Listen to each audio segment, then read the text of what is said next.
Hi there! Today I'm going to show you how to configure your FLS 1000 for measurements with the QYPro Integrating Sphere. The first thing to do is to power on your system and allow it time to stabilise. This takes around 1 hour for visible detectors and around 2 hours for liquid nitrogen cooled NIR detectors. Now we should set up our sample chamber for the QYPro. To do this, we need to remove any current sample mounts and any current excitation and emission lenses within the sample chamber. This is done by loosening the thumb screws on their mounts and pulling vertically upwards. I will now store these lenses somewhere safe. Next, I will remove the current fascia panel. This is done by removing the front cover of the sample chamber and loosening the 2 plastic nuts on the inside. I will now install the QYPro's fascia panel, ensuring that this black ribbon faces upwards.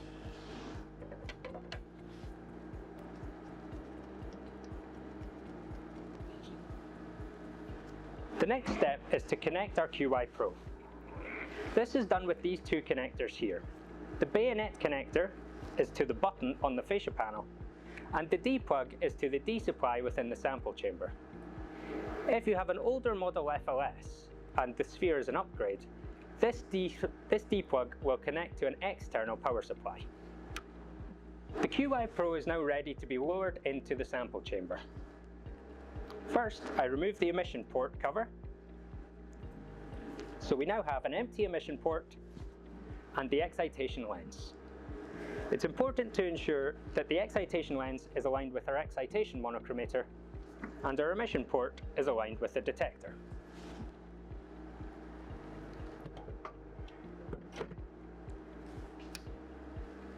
I can now close up the sample chamber.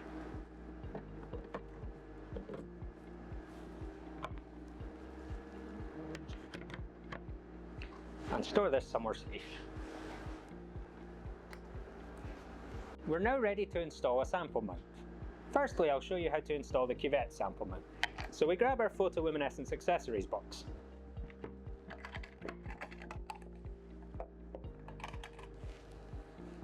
Open our sample port lid and activate the sample exchange mechanism. I'll remove the glass cover and loosen the retained screws in the Cuvette sample mount.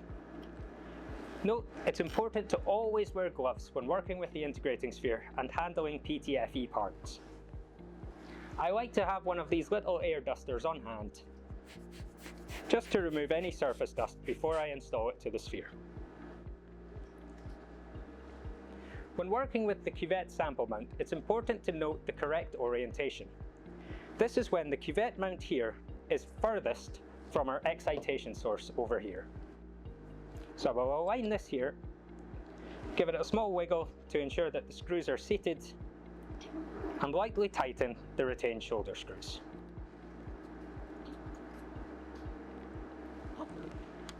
We're now ready to measure solutions. Now I'll show you how to install the solid sample mount.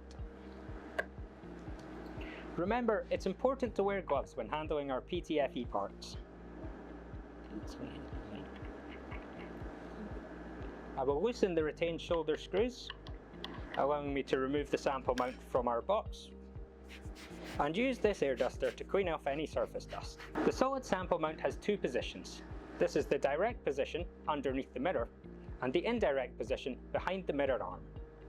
When positioning the solid sample mount, we point our mirror towards our excitation source. Give it a small wiggle to ensure that the screws are seated, and then lightly tighten.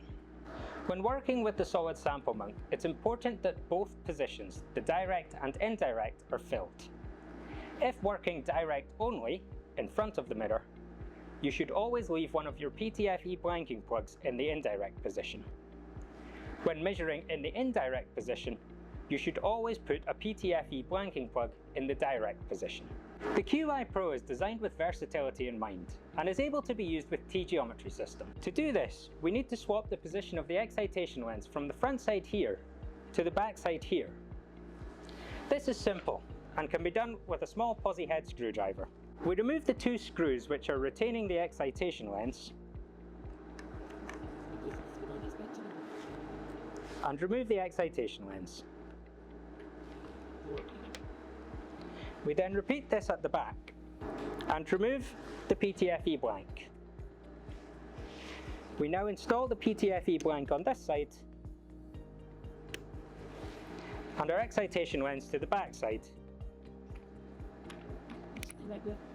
and reattach our screws. However, it's worth noting now that our excitation lens is here and any sample mount still within the sphere is now the incorrect orientation. This will need to be swapped. So that was the quick how to configure the instrument for working with the QYPro.